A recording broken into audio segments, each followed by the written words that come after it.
কি বলবো এখন? আমি আমার স্বামীকে হারাইছি, অনেক কষ্টের কথা। পরে একদিন আমার স্বামী ওকে দেখে ফেলার পরে আমার স্বামী খুব কান্নাকাটি করলো। কান্নাকাটি করার পরে ছেলেটা যখন চলে গেল, আমি আমার স্বামীকে হাতে পায়ে ধরে অনেক বুঝাইলাম। আমার স্বামী বলল যে, তোমাকে আমি কিসের অভাব দিলাম? মাস শেষ হলে 50-60 হাজার টাকা বেতন পাই, পুরোটা টাকাই না তোমার হাতে তুলে দিই। তোমাকে কি আমি ভালোবাসার অভাব দিছি? আমার স্বামী আমাকে কখনো তিল পরিমাণ কষ্ট দেয়নি। আমি আপনাদেরকে বলছি, আবারও বলছি, আমার নাম হচ্ছে সোনালী।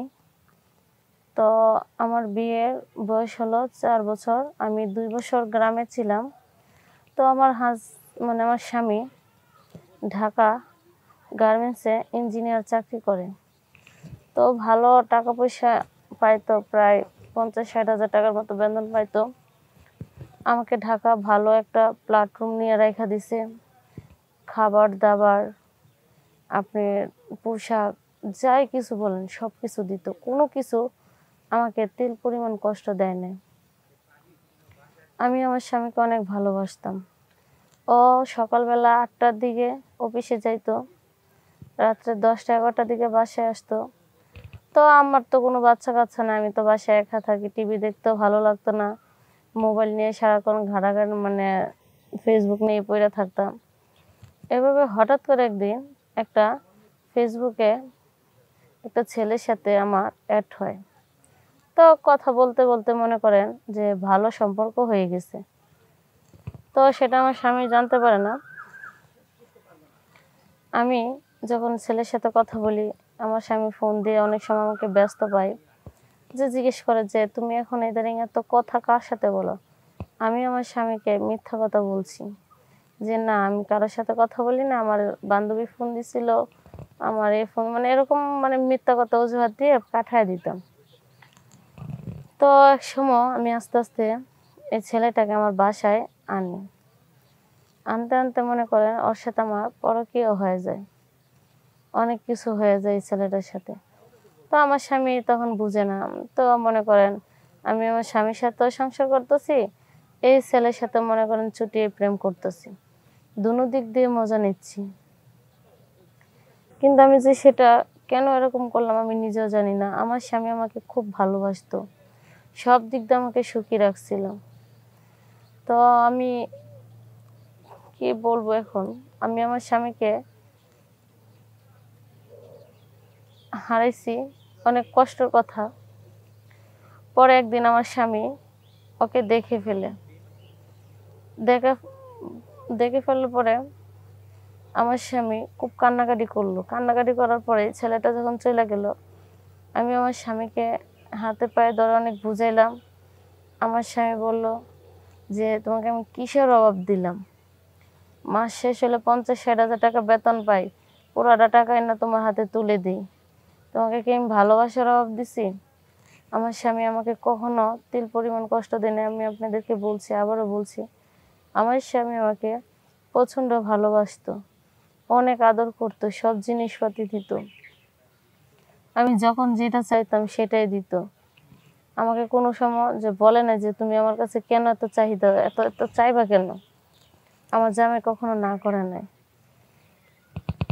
তারপরে আমি রাত্রেবেলা অনেক করার পরে আমার স্বামী আমার কথা শুনেই না।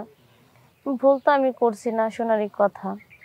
তো আমার স্বামী আমাকে বলতেছে কি যে, তুমি যে পাশের রুমে শো, আমার সাথে শুইবা না। তো আমি ভাবছি যে আচ্ছা রাগ করছে, তো যাই, তাহলে রাগ তো পড়তেই পারে। তো আমি রুমে চলে গেছি। আমার স্বামী দরজার ভিতর থেকে লাগাই দিয়া বেল দিয়া গলায় ফাঁসি দিছে ফ্যানের সাথে। আমি এই রুম থেকে শব্দ পায়ে দৌড়ায় ছুটে আসি আমার স্বামীকে বাঁচানোর জন্য। কিন্তু দুঃখের বিষয়, আমি আমার স্বামীকে বাঁচাতে পারি নাই। এই নিয়ে আমি আপনাদের কাছে খুব লজ্জিত। আজকে আমার জন্য আমার স্বামী এই দুনিয়া থেকে চলে গেল। আপনারা আমাকে পারলে ক্ষমা করে দিবেন। আর আমার মতো ভুল কেউ কখনো করবেন না। জীবনে টাকা পয়সা গাড়ি বাড়ি গেলে সব পাওয়া যায়, কিন্তু স্বামীর মতো যদি স্বামী হারায় কখনো স্বামীকে পাবেন না। আমার স্বামী যে ভালোবাসা আমাকে দিছে, যে সব কিছু দিছে, এখন আমি আমার স্বামীকে হারায়া বুঝতেছি যে আমি পৃথিবীর এরকম একটা জিনিস হারাইছি যে পুরো পৃথিবীটা যদি খুঁজি তাও পাবো না। আপনারা দোয়া করেন আমি যত তাড়াতাড়ি সম্ভব আমি আমার স্বামীর কাছে যেতে পারি। আমি এই দুনিয়া আমার স্বামীর কাছে মাপ পাইনি, আমি যাতে এই দুনিয়া যাই আমার স্বামীর কাছে আমি মাপ চাইতে পারি, আর আমার স্বামী যাতে মাপ করে দেয়। আপনাদের কাছে এটাই অনুরোধ। আর আমার স্বামীর জন্য আপনারা সবাই দোয়া করবেন, ও যেন বেহেশতে যায়। কারণ ভুল ও করে নাই, ভুল করছি আমি। ওর পাপের শাস্তি সব যাতে আল্লাহ আমারে দেয়। কারণ আমাকে আমি যদি ওর ভালোবাসার মর্যাদাটা রাখতাম, বিশ্বাসটা রাখতাম, তাহলে আজকে ও মরতো না। কারণ এই গুনাহগারের ভাগী একমাত্র আমি, ও না। ওর জায়গায় যদি আমি থাকতাম আমিও তাই করতাম। আপনারা সবাই ভালো থাকবেন, আমার স্বামীর জন্য দোয়া করবেন। আসসালামু আলাইকুম।